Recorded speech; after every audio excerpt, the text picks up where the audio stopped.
You don't need to be anything to be truly amazing. So I had, the abusive father, I had a learning disability, had a severe stutter. I suffered from toxic stress. I had a whole bunch of white blotches all over my skin as a young kid. On top of the stuttering, on top of the, hair falling out of my head as a young kid. So I tried to hide in class, being, not only the only black kid in my class, but being, to me, I wasn't the smartest kid in class. I was the dumbest kid in my mind. So I was already insecure from my dad beating me in Buffalo. We moved to the small town of Brazil, Indiana, and my mom was working 3 jobs at the time. We lived in a government subsidized apartment that cost her $7 a month. So she was grinding, trying to make ends meet, right, single mother. I copied all the way to my junior year in high school, just cheated in all these tests, and then I wanted to join the military. So I'm like, I want to join the military. I need to get out of this small town, tired of being called the N-word, tired of being the only, just tired of not fitting in. So one incident that happened to me is I came out of school and I had my brand new 1982 citation. And I came out and they said, N-word, we're gonna kill you. Spray paint all over. My out was going to the military. So when I said, I'm gonna join the military, I went to the recruiter and he said, hey, you can take an ASVAB test. And when I heard test, I'm like, oh my God, how am I gonna do this? So a letter came in the mail a week after I failed my second ASVAB test. And it said pretty much, your son's gonna flunk out of school. My mom was like, hey, you know what, you're gonna flunk out. That was her only advice to me because she was so stressed out from her personal life. And that's when I invented the accountability mirror. The accountability mirror was, my life, I blamed everybody. And a lot of people had a lot to do with my failures, but it's now mine to own. I had to start owning this myself because, my father wasn't coming back. The people that called me names weren't coming back. Nothing was coming back to save me. So I realized I had to save myself. And that's when I invented the accountability mirror, where I started putting down, I'm not smart. And I put a sticky note on the accountability mirror. I'm this, I'm that. And my mirror was full of sticky notes. And every day I went through and I tried to solve these problems. And the biggest problem it was trying to fit in. I was trying to fit in. I was blaming other people. I wasn't taking accountability for my own actions. I was doing all these things wrong. And as a 17-year-old trying to teach yourself this, it was difficult. And it snowballed from there, but I ended up passing that test, passed the ASVAB test. I was in the Air Force for about 4 years, and my big thing was I wanted to be Air Force pararescueman, some of the best medics on the planet Earth. As I got in the program, I started realizing that they had this thing called water confidence. Basically, they make you very uncomfortable underwater. So I realized at that point in time that I hated being underwater. I hated holding my breath. For 6 weeks, I hung in the program. I didn't sleep at all, for fear of going back to the pool, for fear of drowning in my head. About 6 weeks in, we had this physical, and they realized I have sickle cell trait. Back in the day, I used to lie about whatever made me feel insecure. On my official paperwork out of pararescue training, it has David Goggins left on a medical. But the truth of the matter is, I left because I quit. I had to find a different job in the Air Force. In 4 years being in the Air Force, I gained 125 pounds. I get out of the Air Force and I'm working for a job spraying for cockroaches. 40 restaurants I was in charge of. I go in at nighttime and I spray. I would stop at Steak and Shake, get a large chocolate milkshake. I would go across the street to 7-Eleven, get a box of mini donuts. On the way home, I'll be popping donuts like Tic Tacs. I would get home, turn the TV on. This is my routine. Start taking a shower and listen to the TV as I'm showering. This particular day, I started hearing Navy SEALs, toughest training. And I was hearing it cut out between the water hitting my ears. So I came out of the shower, but it was Navy SEAL class, Budge class, going through training. And it was nothing but water, and they're going through Hell Week, and they're freezing, and people are quitting left and right. And I sat down at 297 pounds, and I'm watching these amazing men going through training. At the end of the show, this commanding officer gives a speech. He says, we live in a society where mediocrity is often rewarded. These 22 men detest mediocrity.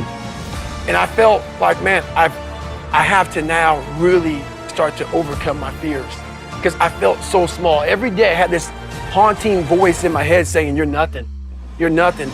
And I had to start conquering myself. And so to overcome all this, my bright idea was to try to become the one thing I was afraid of, a Navy SEAL. That day, I started calling recruiters up. And for 2 weeks, this happened. This recruiter laughed at me, that recruiter laughed at me, this recruiter said, there's no way. And every time I heard a no, I said, no, it's not meant to be. So I get back in my car and start driving back to work. And after I'd be at work for a few hours, man, I said, man, you can't give up that easy. So finally I said, this is my last call I'm gonna make. He was real busy. He said, just come on in. People don't walk in the office trying to be a Navy SEAL weighing 297 pounds. You walk in looking the way I look now. So he brought me back to a scale, and I remember looking in front of me was a height weight chart. For me, I'm 6'1". I could only weigh 191. I had to lose 106 pounds in less than 3 months. So I went on this crazy routine and eating hardly nothing. And in less than 3 months, I lost 106 pounds. I'm the only person in Navy SEAL history to be in 3 hell weeks in 1 year. The hell week is 130 hours of continuous training. I got in the hell week, got double pneumonia, stress fractures, got rolled back to day 1, week 1. I broke my kneecap. So I reported back to day 1 of Navy SEAL training broken. And we had a guy die in my 3rd hell week. So hell week ended about 30 hours early. I have severe stress fractures. My knee is now blown up again. I knew I wasn't gonna get a chance to go back through hell week again. I made a decision to myself, there's no more quitting. So that's when I went and got duct tape. For the first 45 minutes, the duct tape hurt like hell. But after 45 minutes, my legs would go numb. Once stuff goes numb, you can't feel it. So that's how I went through the rest of 22 more weeks of Navy SEAL training. I was already at rock bottom my whole life. So when you know how rock bottom feels, you don't mind sleeping in the sewer. So at that point, once I realized that I already experienced the bottom, I no longer had fear of failure. But this took a long time. It's one like I woke up, oh, eureka, I got it. I started realizing that the mind is the most powerful weapon that we have. Once I was able to quiet my mind and realize that I was really not cursed, but blessed to have so many tools that I never saw as tools. While growing up, so much hardship. Only thing that can happen for me now is this victory.